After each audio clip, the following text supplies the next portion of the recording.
rin ang presyo ng mga produktong karne tulad ng baboy, baka at manok sa mga pamilihan sa Pangasinan. Ngunit nagbigay katiyakan rin ng mga vendors na sariwa at dekalidad ng kanilang tinda mula sa mga slaughterhouse sa kabila ng nararanasang mainit na panahon, bagay na tiniyak rin ng National Meat Inspection Service or NMIS. Sa isinagawang webinar ng tanggapan, inihayag ni NMIS Senior Meat Control Officer Dr. Paulo Siralde na sinisiguro nila ang kalidad ng mga karneng pumapasok sa mga pamilihan tulad sa Pangasinan sa pamamagitan ng regular na inspeksyon. For Pangasinan po, we have regional office po sa Region 1, located po to sa Urdaneta.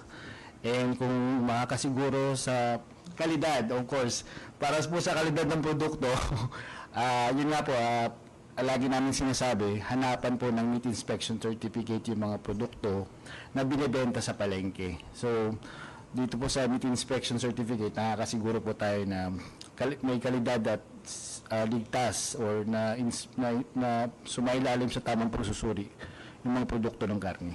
Upang higit na masiguro ay maaari din hanapan ang mga ito ng Meat Inspection Certificate, patunay na dumaan sa tamang proseso at inspeksyon ng mga tindang karne. Mayroon din umanong opisina ang tanggapan sa Urdaneta City kung saan sakop ang buong Rehiyon 1 para sa pagbabantay ng mga pumapasok na mga produktong karne sa mga bayan at lungsod. Kasama mula dito sa IFM Dagupan, ito si Idol Joanna De Vera, Tatak IFM.